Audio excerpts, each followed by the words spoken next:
I love a good snow globe. I bought this today because it says 2020 on it. It's just backwards in the video. It probably is. And I thought, 30, 40 years from now, this would be really cool if it doesn't break. I would love to have something from my great-grandmother that said 1918 flu epidemic. I survived it while giving birth, which my great-grandmother actually did. Hello, this is Sevilla, I love. And I want to talk to you about spirit and connecting with our loved ones, especially around the times of the holidays. There's so much pain, there's so much grief, there's so much loss when we're considering what we've been through and how we're going to recover from that loss, and if we will actually ever recover, because it's this continual ongoing process and it can be very painful. And sometimes we're going through periods of time where there's not a lot of pain, and then it's like boom, it hits us and it's like, whoa, where'd that come from? And then here we are right back in the depth of the grief again. But a lot of people that I talk to, a lot of my clients and people that are just in the groups and out there on YouTube and watching, say to me, I don't see the signs, Sevilla. I had this loss and I'm in so much pain and I don't see the signs that other people are seeing. And I really wish I could have a dream of my loved one, or I could have, walk into a store and hear the song or whatever that everybody else is experiencing. And so I want to talk to you about why you're not hearing it and why that's so important. Excuse me. No, I don't have the Rona. But I want to tell you. So today I'm going to a doctor's appointment.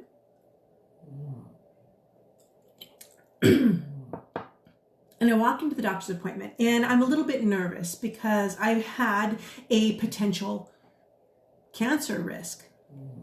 And so it's been a week since my assessment, and she's going to give me the results. So I have to drive 60 miles out of town, and I'm sitting there in the doctor's office and I'm like, what's going on? And as soon as I get into the room, the first song that is playing on the whatever radio is in there is Moonlight Sonata by Beethoven. It is one of my most favorite melodies. And I just recently told my fiance this in the last couple of weeks. I love Moonlight Sonata. It's one of the most beautiful melodies in the world, and it's so meaningful to me. If I die before you, please play it at my funeral. And so here I walk into the doctor's office awaiting, do you have cancer or not diagnosis, and Moonlight Sonata is playing, and I don't feel fearful. I recognize this as a gift.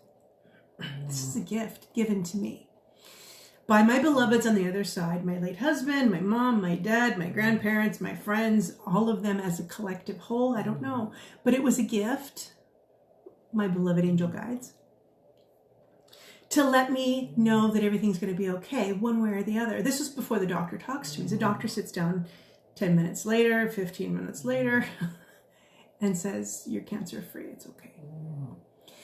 And so what I want to say to you is that as you begin to heal, and heal doesn't mean you have no absence, that you have an absence of pain, that you have an absence of grief. Healing means that you are becoming more functional in your life, that you're able to, get up and go to work on a regular basis and not cry your way through the day, that you're able to go out with friends that actually have partners or loved ones that they've lost and be able to interact with them without feeling jealous or resentful or, aren't you lucky you have that, right? So this is the healing journey. When you start to get past these phases of anger and resentment and jealousy, not that we all have them, but they are phases that we go through. Okay, so we begin to wake up from our grief. And as we begin to wake up, then the healing is starting to arise in us. And the evidence of the healing is that you now are raising your vibration. We are all energetic beings. We are spiritual beings having human experiences. And so this means that in a spiritual sense, we are vibrational, energetic beings resonating at a certain level. Now, if you want to look into that, you can go into quantum physics and all of that and investigate it for yourself. So I'm not here to convince you, but I am here to share with you this perspective based on science and based on thousands and hundreds of thousands of testimony of people that have crossed over and come back and lived to tell about it.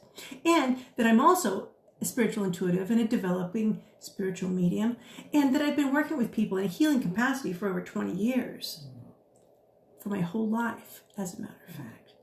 And so as you begin to raise your vibration, as you heal, if you haven't heard from your loved one, if you feel like you're not getting the signs, then that healing begins to raise your vibration. And when you're in the spiritual realm, okay, you are no longer of the carnate.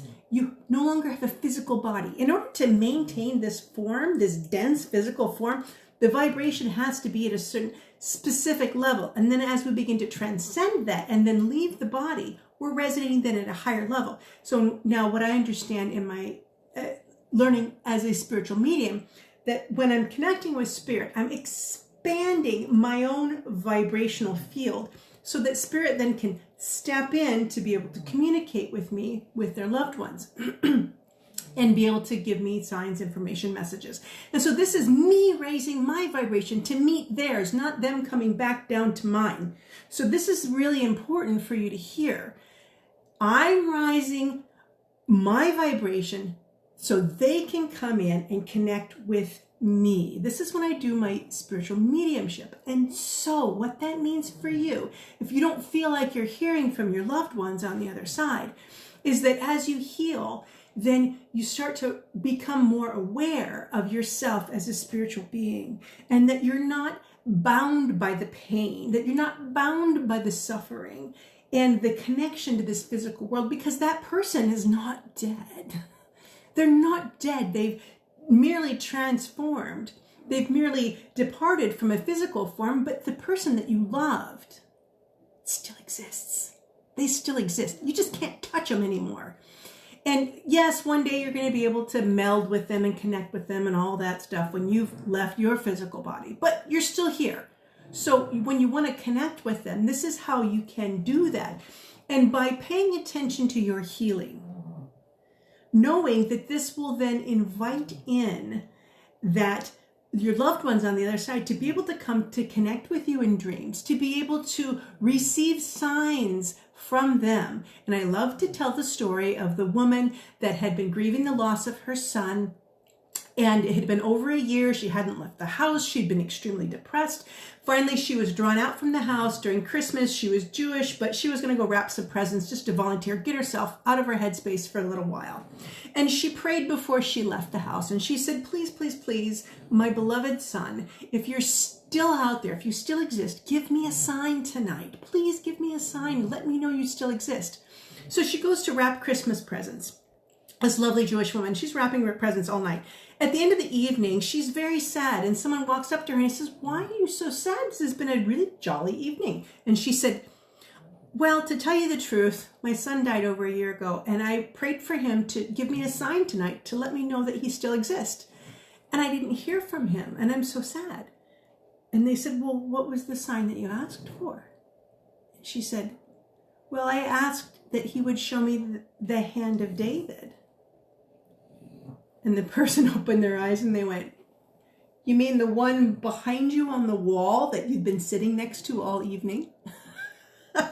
So what I want you to hear is that your pain, your grief sometimes can block you from what is already there, from the communication that is already being expressed to you. You are surrounded by love.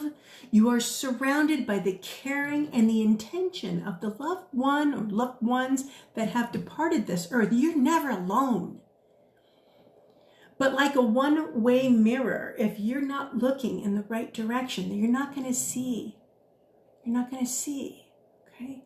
They can see you, you can't see them until you're able to raise that vibration. So like I shared with you today when I went to the doctor's office and I was worried about having a diagnosis of cancer. And I get this song, the beautiful, beautiful Moonlight Sonata by Beethoven's playing in the doctor's office. The minute I sit down, it's the first thing I hear. You think I'm ignoring that? You think I'm saying, oh, that's a coincidence? No, absolutely not. That's a clear message from Spirit that said, you're not alone, Sevilla. You're going to be okay. And so I didn't know what the diagnosis was going to be, but it did comfort me. Now, if that woman had gone in and sat down to wrap Christmas presents and had been looking outside of herself, had been looking outside of her grief and her pain, and being aware that love and Spirit and her son actually did want to communicate to her, she may have seen the hand of David on the wall behind her and been comforted all evening, but her pain blinded her. You see what I'm saying? So she didn't allow herself to raise the vibration, to raise the veil over her mental status of her eyes. And so this isn't a blame situation. This is a process of compassion and love for yourself. So know that if you haven't seen a sign from your beloveds, it doesn't mean that they're not there for you. It just means that you have a little bit further to go. And there's different types of meditations that you can do. And that as you lean into the love that this person had for you, rather than the pain, lean into the love that you had for them, rather than the pain. Lean into the joy that you had for them, rather than the pain of losing them.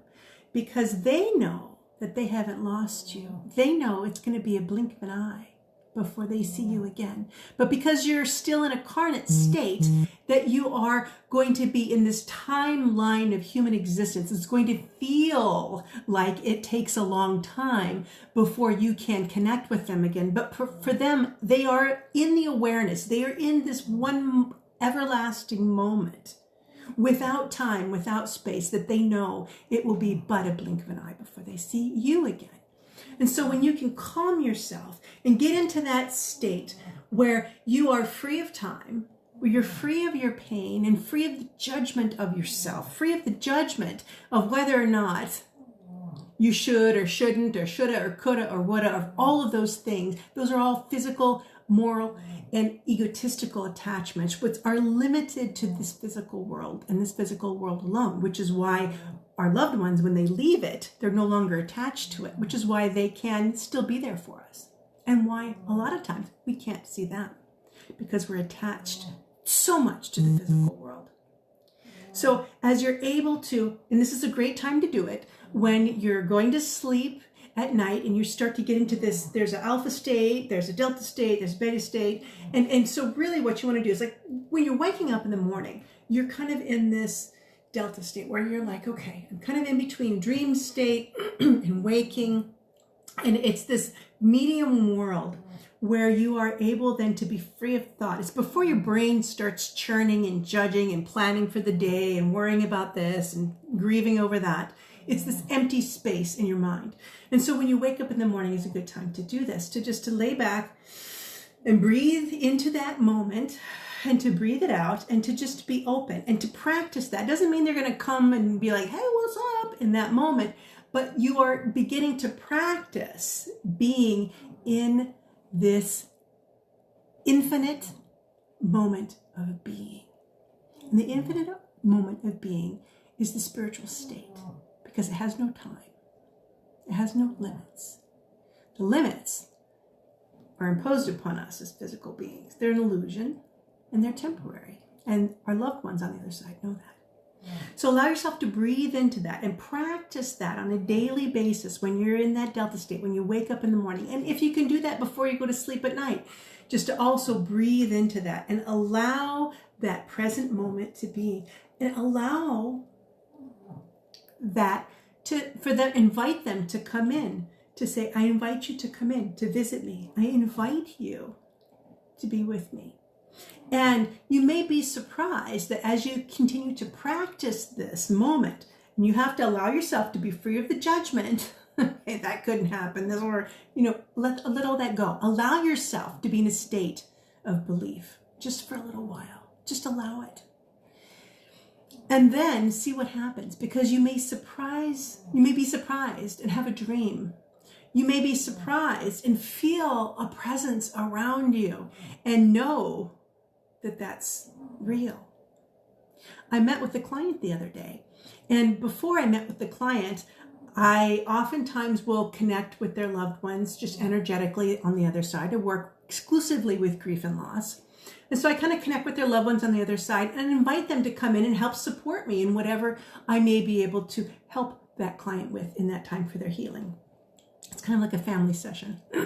But I felt this other person come in, and I kind of felt them come in, and they were almost like a dark shadow, not in a bad way, dark shadow, but they kind of came in and sat behind me as if somebody who is secondary to the family.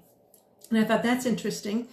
And when I met with the client, they said, I just had a friend that died by suicide. And I went, oh, okay, that's who came in the room.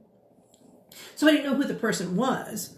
I'm not that good of a medium, but I definitely felt them come in to that presence. And so I knew that something was going to arise with that client for them to say, something new has arisen. And then they did. They had a friend that died by suicide. And so I was able to address that with them. So what I'm sharing that with you to say that I was open to the connection.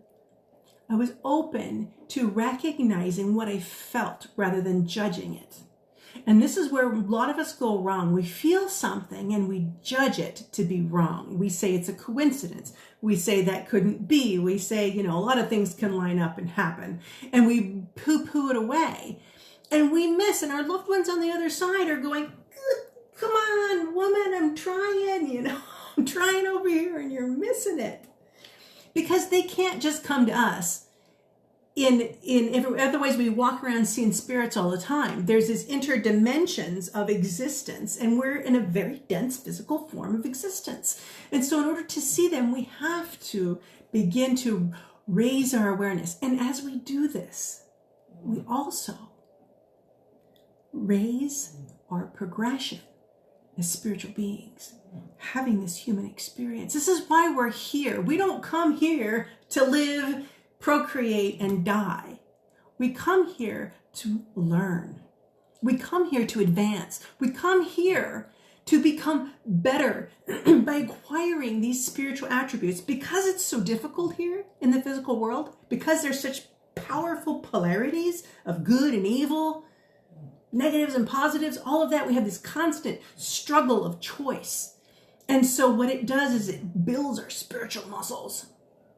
It's like the person that's, climbing the mountain or something, or they're a powerful athlete. They're constantly challenging themselves. So we spiritual beings in the other world, there's not a lot of muscle power because we're so close to the source. So we come here to be able to work those spiritual muscles, to be able to make the choices between good and bad and evil and, and right and wrong and all that kind of stuff. And as we begin to build those muscles, we advance the soul much more rapidly here in the physical world, which is why we come. It's like it's like this great bonanza